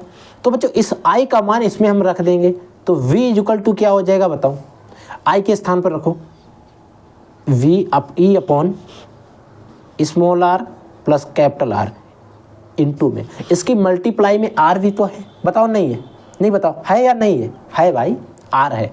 तो इसको ये R जो है ये तो नहीं जाएगा ना, V इक्वल टू IR यानी कि I के स्थान पर हो गया। तो अब आपका जो सूत्र फाइनल सूत्र आया वो कुछ इस प्रकार से दिखाई दे रहा है, और इसी सूत्र में हम वैल्यू रखेंगे क्योंकि बाद में हम गड़बड़ करते हैं तो आप कहते सर समझ में नहीं आया। तो देखो, तो हमारा सूत्र क्या है, V equal to E upon में small r capital R plus small r multiplication में कैपिटल R, ठीक है। सूत्र निकालो, V इक्वल टू E का मान कितना है बच्चों, 1.5 है, 1.5 है। कैपिटल R का मान कितना है बताओ, कैपिटल R का मान है 2.9 प्लस स्मॉल r का मान कितना है 0.1 मल्टीप्लाई गुणे में कैपिटल R है, कैपिटल R का मान यहाँ पर कितना है 2.9 है, ठीक है। देखो V इक्वल टू क्या आ जाएगा, 1.5 गुणे 2.9 डिवाइड बाई इसको जब हम इसमें जोड़ेंगे तो 9 इंटू 1 ये आपका पूरा आ जाएगा 3। इसको आप ऐड करके देख लेना 3, देखो कैसे, देखो सॉरी 2.9 0.1 ऐड करो इसको, 9 प्लस 1 0 हासिल 1 3.1 के बाद यानी कि इसका मान आ गया 3। अब देखो V इक्वल टू इसकी ऊपर की मल्टीप्लाई करो, देखो मल्टीप्लाई में क्या आएगा, 15 नेमा कितने होते हैं, 15 दूनी 30 45 चक्कू 60 75 95 70 105 120 नेमा 135। देखो कितने होते हैं 135। 35 का हम लिखेंगे यहाँ पर 5, हासिल कितने बचेंगे आपके 13। 15 दूनी कितने होते हैं 30, 30 और 10 40 और 3 43। Clear, yes no clear. अब इधर 1 और 2 संख्या के बाद दशमलव है, 2 संख्या के बाद दशमलव लगा दिया, बटे आपका 3 कर दिया, तो V इक्वल टू आ गया। देखो इसको भाग करो, 3 एकन 3 हो गया, ठीक है। इधर वाला 1 बचा, इधर आया 3 चक्कू 12 हो गया, बचा 1 तिपच 15 हो गया, यानी कि V इक्वल टू 1.45 आ गया। और इसका मात्रा क्या हो जाएगा वोल्ट। तो इसके सेलों के बीच में जो विभवांतर होगा वो 1.45 वोल्ट का विभवांतर उत्पन्न होगा, जो कि यहाँ पर है। आई होप आपके क्वेश्चन ए न्यूमेरिकल एकदम बेहतरीन तरीके से समझ में आ गया होगा, कोई डाउट नहीं होना चाहिए, ठीक है। अगला देखो बच्चों, देखो अगला क्वेश्चन नंबर 13 है, क्वेश्चन नंबर 13 है। एक बल्ब पर 100 वाट तथा 220 वोल्ट अंकित है। एक कोई बल्ब है, उस बल्ब पे लिखा हुआ है 100 वाट और 220 वोल्ट अंकित है। जब बल्ब जल रहा है, यानी कि बल्ब वर्किंग कंडीशन में है, जल रहा है, ठीक है, तब उसका प्रतिरोध एवं उसमें प्रवाहित धारा की गणना करना है। तब उसका प्रतिरोध बताना है और उसमें प्रवाहित जो धारा है उसका भी मान हमें बताना है। तो देखो बच्चों इसको भी हम सॉल्व कर लेते हैं इजीली से। देखो क्या आ जाएगा, एक बल्ब है उस पर अंकित है इतने वोल्ट और इतने वाट, यानी कि इसका पावर कितना है 100 वाट का है, वोल्टेज कितना है 220 वोल्ट है, रेजिस्टेंस यानी कि इसका प्रतिरोध पूछा गया है, आर का मान आपसे पूछा गया है, क्वेश्चन मार्क, प्रवाहित धारा आई का इस क्वेश्चन मार्क, ठीक है। सबसे पहले हम आर निकालते हैं, प्रतिरोध, आर इक्वल टू सूत्र होता है बी स्क्वायर अपॉन में पी। ये सूत्र आपने पढ़ा नहीं पढ़ा बताओ, पढ़ा होगा, ठीक है। इससे आर निकाल लेंगे, वी स्क्वायर यानी कि 220 वोल्ट जो है गुणे 220 बटे आपका 100 है, बटे आपका 100 है। एक जीरो इस वाले से, एक जीरो इस वाले से। R इक्वल टू क्या बचा 22 गुणे 22, 22 गुणे 22 बचा, इसकी आप मल्टीप्लाई कर लो। जब आप R 22 गुणे 22 की मल्टीप्लाई करके देख लो भाई कितना आएगा, देखो 2 2 2, 22 दूनी 44 के 4, 22 दूनी 44 4, 44 4 48, 484। तो यहाँ पर जो R का मान आ गया वो आ गया 484 ओम। समझ में आ गया, R का मान इतना आ गया। R तो निकल आया, प्रतिरोध निकल आया। अब धारा बताओ, धारा को हम I से लिखते हैं। I इक्वल टू एक सूत्र हमने और पढ़ा था, P अपॉन में V होता है, P अपॉन में V होता है। तो इससे हम I निकाल लेंगे। देखो P का मान कितना है 100 है, अपॉन में V का मान है 220। जीरो से जीरो कैंसिल कर देंगे, इसको काटो, 5 2 पंचे 10, 11 दूनी 22, यानी कि बच्चों ये आ गया 5/11। लगाया दशमलव ऊपर जीरो बढ़ाया, 11 चौक 44 होते हैं, 11 चौक 44 होते हैं। 44 इससे निकल जाएंगे, बचेंगे 6, लगाएंगे जीरो, 11 पचे 55 हो जाएंगे, 55 फिर बचेंगे 5, फिर एक जीरो, 11 चौक 44, यानी कि इतना आ जाएगा। यानी कि जो धारा आई है, जो इसमें धारा बह रही है, उसका मान आया 0.545 एम्पियर। धारा का मान कितना आया है, इतना। प्रतिरोध कितना आया है, इतना आया है। आई होप आपको समझ में भी आ गया होगा, कोई डाउट भी नहीं होगा। ठीक है, अगला देखो, क्वेश्चन नंबर है 14। क्वेश्चन नंबर 14 है, कह रहा है कि एक इलेक्ट्रॉन इतने न्यूटन 0.1 न्यूटन एम्पियर मीटर के एक समान चुंबकीय क्षेत्र के में लंबवत मीटर पर सेकंड की चाल से प्रवेश करता है। इलेक्ट्रॉन पर लॉरेंज बल का मान ज्ञात करो। इलेक्ट्रॉन पर कितना लॉरेंज बल कार्यरत है उसका आपको मान बताना है, लॉरेंज बल की गणना करनी है। तो देखो बच्चों, एक इलेक्ट्रॉन इतने एक समान चुंबकीय क्षेत्र के लंबवत, चुंबकीय क्षेत्र यानी कि बच्चों इसको जो हम सॉल्व करेंगे, सॉल्व, ठीक है, जब हम इसको सॉल्व करेंगे, एक इलेक्ट्रॉन इतने एक समान विद्युत क्षेत्र चुंबकीय क्षेत्र के लंबवत, यानी कि जो बच्चों यहाँ पर V का मान दिया गया है वो दिया गया 0.1, चुंबकीय क्षेत्र के लंबवत रखा हुआ है। कैसा रखा हुआ है, लंबवत रखा हुआ है। ठीक है, इतने मीटर पर सेकंड की चाल से, यानी कि V का मान भी दिया गया मीटर पर सेकंड की चाल से चल रहा है। इस पर लॉरेंज बल की गणना करना है, लॉरेंज बल, यानी कि बच्चों F equal to question mark. और आपने सूत्र पढ़ा है यार लॉरेंज बल के लिए, F इक्वल टू होता है EV होता है। ये सूत्र आपका होता है, याद रख लेना, इंपॉर्टेंट सूत्र है क्योंकि, और इसका जो मात्रक होता है वो आता है न्यूटन में। ठीक है, देखो तो अगर हम इसी में वैल्यू फुट करके इसकी गणना कर लें तो इजीली से हो जाएगा। देखो FE का मान कितना होता है, आप सभी को पता है 1.6 गुणे 10 की घात माइनस के 19। एक कभी कभी आपको दे दिया जाएगा, कभी नहीं दिया जाएगा, तो इसीलिए आपको याद रख लेना।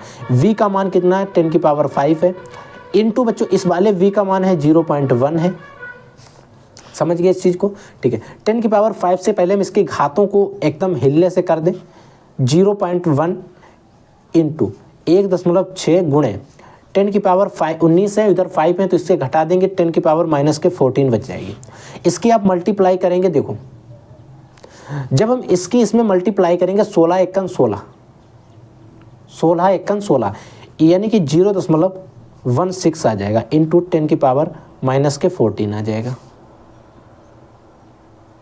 14 आ जाएगा। समझो भाई ध्यान से इस चीज को, इसका दशमलव है इधर ले आएंगे हम, तो इधर लाते हैं 10 की घात किस में काउंट होती है, माइनस में। तो F इक्वल टू क्या हो जाएगा, देखो 1.6 गुणे 10 की पावर माइनस के 15 न्यूटन आ जाएगा। लॉरेंज बल का जो मान आएगा वो इतने न्यूटन आ जाएगा। आई होप आप सभी को समझ में भी आ गया होगा, किसी भी प्रकार का कोई डाउट भी नहीं होगा। ठीक है, समझ में आ गया। अगला क्वेश्चन देखो बच्चों, अगला आपका क्वेश्चन है कि एक सीधे लंबे तार से 2 सेंटीमीटर दूरी पर चुंबकीय क्षेत्र की तीव्रता इतने टेस्ला है, तार में प्रवाहित धारा की गणना करना, धारा हमें ज्ञात करना है। इसको जब हम लोग सॉल्व करेंगे और इसमें जो गिवन वैल्यूज हैं उनको नोट डाउन करेंगे तो देखो क्या क्या दिया गया। एक सीधे लंबे तार से 2 सेंटीमीटर की दूरी पर चुंबकीय क्षेत्र की तीव्रता, इतने सेंटीमीटर की दूरी पर, यानी कि बच्चों आर का मान कितना दिया गया, 2 सेंटीमीटर दिया गया। इस सेंटीमीटर को हम चेंज करेंगे मीटर में। मीटर में चेंज करने के लिए 2 × 10⁻² से मल्टीप्लाई होती है, मीटर में चेंज हो गया। चुंबकीय क्षेत्र की तीव्रता, चुंबकीय क्षेत्र की तीव्रता हमें दे दी गई है, यानी कि V का मान है वो दे दिया गया 10⁻⁻6 टेस्ला। समझ गए। तार में वैद्युत धारा ज्ञात करो। तार में वैद्युत धारा I का मान सर आप ज्ञात करो।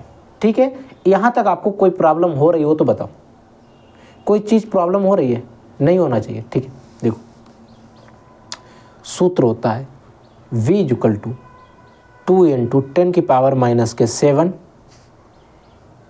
इंटू में आप रख सकते हैं I/R, I/R होता है। ये सूत्र है, याद रख लेना इस चीज को। ये सूत्र है, ये फॉर्मूला है, यहां पर मैं लिख भी देता हूं, सूत्र है। इस सूत्र से हमें चाहिए I, तो देखो इसके ये जो सारी चीजें मल्टीप्लाई में, ये इसके नीचे है, तो अगर हम इसके बट्टे में भी 1 मानेंगे और इसकी जब ऐसे गुणा होगी तो V और R हो जाएगा, ये नीचे आ जाएगा। तो I = अगर हम निकाल रहे हैं तो देखो सपोज डेट I निकाल रहे हैं, ठीक है, तो इसकी V × R आ जाएगा।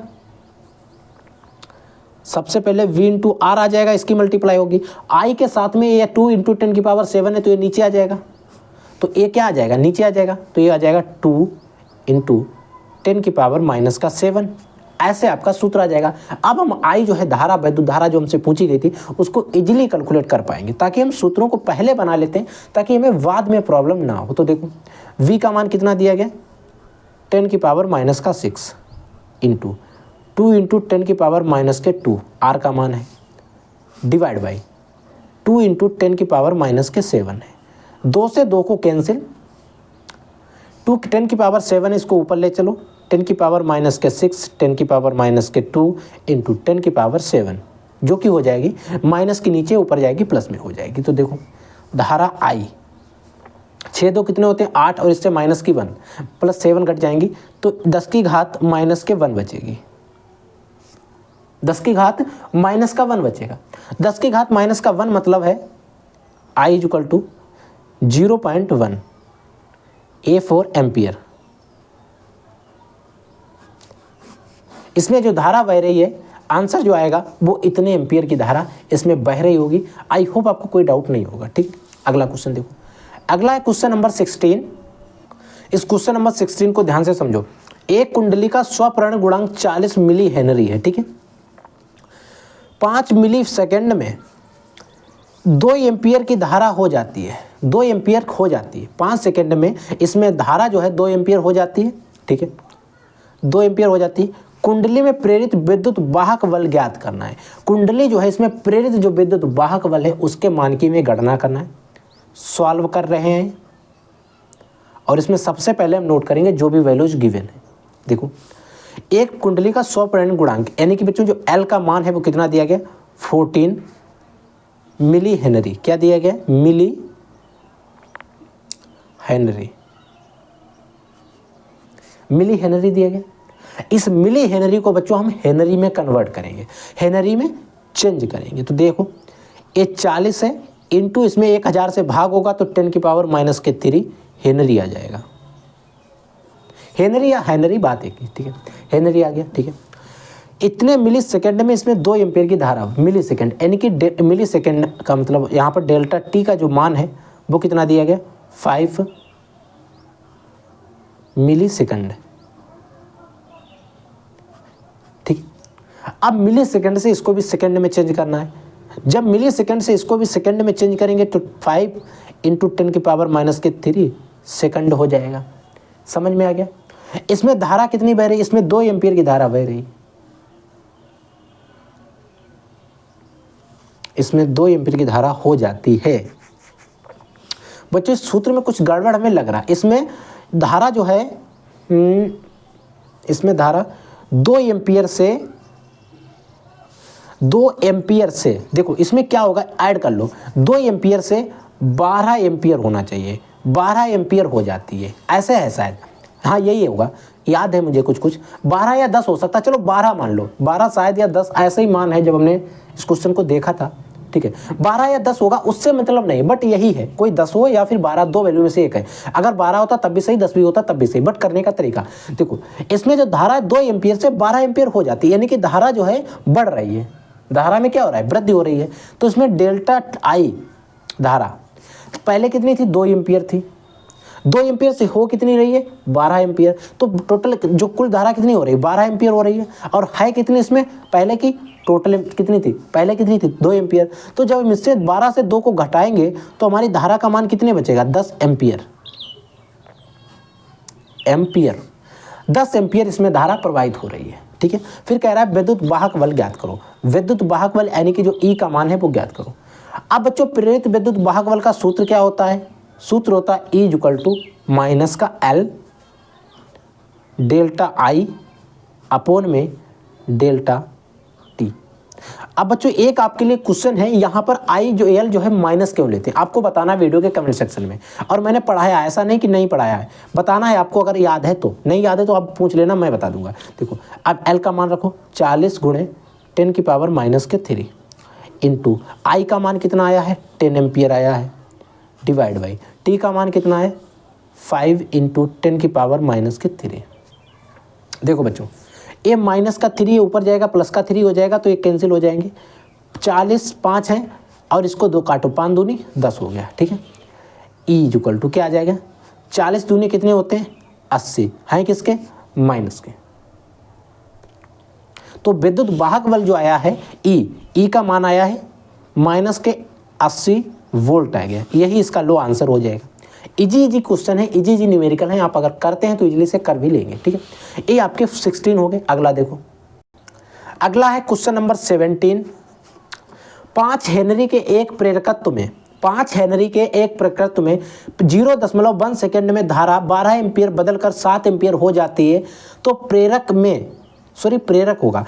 में कितना विद्युत वाहक प्रेरित होगा। देखो उसी प्रकार का सेम क्वेश्चन है, आपको करने का तरीका पता होना चाहिए, सॉल्व करो इसको। इसमें सबसे पहले नोट करो गिवन क्या क्या दिया गया। एल का मान दिया गया 5 हेनरी, तो इसमें हमें कुछ चेंज ही नहीं करना, डायरेक्ट हेनरी में ही दे दिया गया। एक प्रेरक में इतने सेकंड में धारा 12 एम्पियर से 7 एम्पियर हो जाती है। सेकंड में धारा यानी कि जो आपकी आई है, टाइम दिया गया इतने सेकंड, 0.1 सेकंड, इसमें पिको मिली विली कुछ नहीं लगा है, सेकंड दिया गया। अब बच्चे जो धारा है आई 12 एम्पियर से 7 एम्पियर हो जाती है, यानी कि किससे हो रही, 12 से 7 12 एम्पियर से 7 एम्पियर, यानी कि 12 माइनस का 12 एम्पियर पहले थी, तो बाद में 7 एम्पियर हो गई, तो 7 माइनस होगा 12, क्योंकि जो बाद में होती है उससे हम पहले वाले को माइनस करते हैं, जैसे कि हमने इससे पहले वाले क्वेश्चन में किया था। शायद कहाँ गया भाई, क्वेश्चन नंबर कितना था, 16। 1 मिनट गायब हो गया क्या, नहीं होगा, इसी पार होगा। देखो ये था, देखो इधर जो बाद वाली थी उससे हमने पहले वाली को माइनस किया था, तो इसमें भी सेम उसी प्रकार से होगा, जो बाद वाली है उससे पहली वाली माइनस होगी। तो देखो 12, जब हम इसको माइनस करेंगे तो कितना आएगा, माइनस के 5 एम्पियर आ जाएगा धारा, ठीक है। एम्पियर धारा हो रही है तो कितने समय विद्युत वाहक बल, यानी कि बच्चों यहाँ पर विद्युत वाहक बल ई का मान यहाँ पर भी हमें निकालना है। सूत्र वही रहेगा, E = माइनस का L डेल्टा I बटे डेल्टा T, ठीक है, ये सूत्र है। देखो निकालो, इजी है। E = माइनस का L का मान कितना है, 5 है, देखो यहाँ पर दिया गया हेनरी, तो माइनस के 5 हेनरी हो जाएगा, इंटू I का मान कितना है, I डेल्टा I माइनस के 5 है, I का मान कितना है, माइनस के 5 बटे T का मान कितना है, 0.1। देखो माइनस माइनस की मल्टीप्लाई हो जाएगी, माइनस माइनस की क्या हो जाएगी, मल्टीप्लाई हो जाएगी, तो ये हो जाएगा प्लस 25 प्लस 0.1 लगा, हटाया दशमलव ऊपर 0 बढ़ा देगा 250, यानी कि E का मान आ गया, विद्युत वाहक बल आ गया 250 वोल्ट। सॉल्व हो गया, कोई प्रॉब्लम नहीं हुई कि, ठीक है। क्वेश्चन नंबर 18 देखो, किसी प्रत्यावर्ती धारा का शिखर मान इतना है, धारा का वर्गमाध्य मूल मान हमें ज्ञात करना है, यानी कि धारा का शिखर मान। देखो इसको जब हम सॉल्व करेंगे तो देखो क्या है कि दिया गया किसी प्रत्यावर्ती धारा का शिखर मान, यानी कि आई का मान कितना है यहाँ पर, इसके अकॉर्डिंग दिया गया 10√2, ये दिया गया यहाँ तक कुछ क्वेश्चन में कोई प्रॉब्लम नहीं। धारा का वर्ग माध्य मूल मान यानी कि IRMS आपसे पूछा गया, IRMS आपसे पूछा गया। अब धारा का वर्ग माध्य यानी कि मूल माध्य जो IRMS एक सूत्र होता है, ये सूत्र होता है I0 बटे √2 होता है। I0 अपॉन में √2 होता है। तो I0 जो है इसको हम धारा का शिखर मान I0 IO भी कहते हैं, इसका है तो इसका मान कितना है √2 है, डिवाइड बाई 2 √2 है तो इसके √2 से √2 के तो कैंसिल हो जाएगा। तो धारा का IRMS जो आएगा वो कितना आएगा 10 एम्पियर आ जाएगा। लो एकदम इजी क्वेश्चन था, एक से आप सोच कर भी बता सकते। देखो सूत्र क्या होता है, I0 का मान दिया गया था 10 √2, धारा का वर्ग माध्य मूल माध्य पूछा गया, IRMS पूछा गया था। IRMS इक्वल टू सूत्र I0 पर √2, तो √2 से √2 कैंसिल हो जाता, बचता 10, वही एम्पियर में आ जाता। आई होप समझ में आ गया होगा। ठीक है, अगला क्वेश्चन देखो बच्चों। अगला है क्वेश्चन नंबर 19। क्वेश्चन नंबर 19 कह रहा है एक प्रत्यावर्ती धारा, एक प्रत्यावर्ती विभव का समीकरण ए दिया गया। एक प्रत्यावर्ती विभव का समीकरण ए दिया गया है। प्रत्यावर्ती धारा स्रोत की आवृत्ति एवं वर्ग माध्य मूल मान की हमें गणना करना है। इसकी आवृत्ति भी बतानी है, वर्ग माध्य मूल मान भी हमें बताना है। सॉल्व करो इस क्वेश्चन को भी, सॉल्व देखो क्या आएगा। अब अगर हमें सबसे पहले इसमें जो समीकरण दिया गया उसे नोट करो। देखो समीकरण E इक्वल टू क्या दिया गया समझो, 240/240 √2 साइन 300 पाई टी, ये समीकरण दिया गया है। और एक्चुअल समीकरण क्या होता है, एक्चुअल जो समीकरण होता है वो होता है E equal to E0 sine 2 pi F T होता है। ये एक्चुअल समीकरण होता है। से तुलना करने पर इस जो एक्चुअल समीकरण होता है इससे क्या करेंगे, तुलना करने पर देखो तो बच्चों E0 का मान कितना है, इसमें E0 की बात अगर हम बात करें तो E0 का मान कितना आ जाएगा भाई। तो E0 इक्वल टू क्या दिया गया, देखो E0 के स्थान पर यहाँ पर I इक्वल टू E0 है और साइन है, तो E0 के स्थान पर क्या दिया है 240/√2 दिया गया है। ठीक है, अब देखो E0 और TRF के स्थान पर पाई FT के स्थान पर कितना दिया गया, पाई FT के स्थान पर दिया गया 300 पाई टी, 300 पाई टी दिया गया। सॉरी 2 इधर, हाँ 2 भी तो है, 2 पाई FT के स्थान पर दिया गया 300 पाई टी।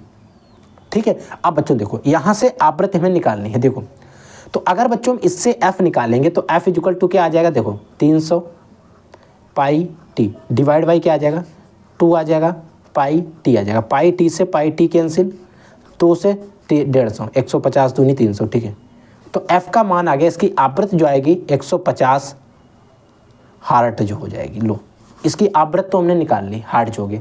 वर्ग माध्य मूल माध्य यानी कि जो बच्चों IRMS जो है उसका पूछा गया। IRMS का हो जाए E0 अपान में √2 हो जाएगा। तो E0 √2 यानी कि 240 √2 इसका मान है, √2 नीचे होता है, √2 से कैंसिल, यानी कि IRMS का मान कितना आ जाएगा 240 आ जाएगा, 240 वोल्ट। क्वेश्चन सॉल्व हो गया। लो क्या प्रॉब्लम हो रही है बताओ। अगला क्वेश्चन, क्वेश्चन नंबर 20 और आज के इस वीडियो का लास्ट भी क्वेश्चन रहेगा। अब बच्चे इसके बाद के जो 20 क्वेश्चन है वो मैं पढ़ाऊंगा बाद में, क्योंकि 1 घंटा 20 मिनट का लगभग वीडियो होने वाला है। ठीक है, दिया गया अनुनाद LCR परिपथ में प्रवाहित धारा की ज्ञात कीजिए। आपको एक परिपथ दिखाया गया है, ये आपको चित्र दिया गया है। अब इसमें LCR परिपथ में धारा की हमें गणना करना है। देखो बच्चों यहाँ पर जो 10 ओम दिया गया है, अनुनादी परिपथ जो होता है इसमें प्रतिबाधा को Z से लिखते हैं। प्रतिबाधा Z इक्वल टू होता है R। ठीक है, तो अब बच्चों जो R होता है रेजिस्टेंट होता है यानी कि प्रतिरोध होता है, वही इसका मान हो जाएगा। तो Z या फिर इसका मान कितना है 100 ओम हो जाएगा। ठीक है, इस चीज को समझ रहे हैं ना, नहीं समझ पा रहे हैं। देखो यानी कि जो प्रतिबाधा Z होती है वो प्रतिरोध के बराबर होती है, तो Z जो है और R के बराबर होता है, यानी कि जो Z का मान होगा वही R का मान होगा, या फिर जो R का मान होगा वही Z का मान होगा। और यहाँ पर R का मान कितना दिया गया है, R का मान प्रतिरोध कितना दिया गया 100 ओम दिया गया, तो Z का मान भी 100 ओम ही हो जाएगा। तो परिपथ में BRMS इक्वल टू कितना दिया गया, देखो BRMS इक्वल टू कितना दिया गया, वोल्टेज कितना दिया गया 200, ये 200 हो जाएगा, ये आप लिख दो 200 वोल्ट, ये दिया गया है। अब बच्चों परिपथ में धारा, ये जो परिपथ है इसमें धारा है, परिपथ में प्रवाहित धारा, ये जो परिपथ है इसमें जो प्रवाहित धारा है, और धारा को लिखते हैं IRMS से, ठीक है, यहाँ पर लिखेंगे तो A होता है V अपॉन में Z होता है, B अपॉन में Z। तो यहाँ पर Z इक्वल टू R करें, Z और R बराबर होते हैं, तो जो R का मान है वही Z का मान हो जाएगा। तो देखो क्या आ जाएगा, V का मान है 200, R का मान है 100, 2 जीरो से 2 जीरो कैंसिल, 2 1 दूना 2 होता है, ठीक है। तो बच्चों जो IRMS आएगा वो आ गया 2, और इसमें धारा है तो इसका मात्रा क्या हो जाएगा, एम्पियर, 2 एम्पियर आ जाएगा। लो एक क्वेश्चन भी आपका सॉल्व हो गया इजीली से। तो प्यारे बच्चों आज के इस वीडियो के अंदर हमने आपको 20 अति लघुत्तरीय क्वेश्चन या फिर जिनको कहें 1 नंबर वाले न्यूमेरिकल बताए। अब ऐसा तो हम कह रहे हैं 1 नंबर वाले न्यूमेरिकल, जैसे ये न्यूमेरिकल है 2 नंबर में भी आपसे बोर्ड के पेपर में पूछा जा सकता है। इसमें कम से कम 4 से 5 ऐसे न्यूमेरिकल हैं इसी वीडियो में जो हमने बताए हैं 1 नंबर कह के, इसमें 4 से 5 ऐसे भी न्यूमेरिकल है जो आपसे 2 नंबर में भी पूछे जा सकते हैं। तो ठीक है बच्चों, अगर आपकी इस वीडियो के अंदर अगर आपको कोई भी डाउट लगा हो तो प्लीज़ बच्चों वीडियो के कमेंट सेक्शन में कमेंट करके पूछ लेना और हम आपको बता देंगे। इंस्टाग्राम का लिंक आपको वीडियो के डिस्क्रिप्शन बॉक्स में डलवा दिया जाएगा, वहाँ पर DM करके भी आप हमसे क्वेश्चन पूछ सकते हैं, कोई डाउट होता है, कोई क्वेश्चन होता है, पूछ सकता है, ठीक है। तो अब हम बात करेंगे इसके नेक्स्ट वीडियो में, इससे जो नया इससे आगे का आएगा 20 हो गए, 20 प्लस जो भी 40 क्वेश्चन आपको बताए गए 40 इसके हो जाएंगे। फिर आपको जो भी वीडियो मिलेंगे 1 शॉट मिलेंगे, उसमें 2 नंबर वाले एक वीडियो में कवर अप हो जाएंगे, 2 नंबर वाले एक वीडियो में, और 3 नंबर वाले एक वीडियो में, 5 मार्क्स वाले एक वीडियो में। यानी कि इसके बाद में भी अभी आपको 4 वीडियो लगभग मिलने वाले हैं, एक 2 नंबर का, एक 3 नंबर का, एक 4 नंबर का, और एक इसी का दूसरा पार्ट मिलने वाला है, ठीक है। तो आप लोग पढ़ते रहिए, अगर आपके मन में कोई डाउट होता है, कोई क्वेश्चन होता है तो डेफिनेटली हमसे पूछते रहिए। हम मिलते हैं नेक्स्ट वीडियो में न्यू टॉपिक के साथ, तब तक के लिए जय हिंद, वंदे मातरम।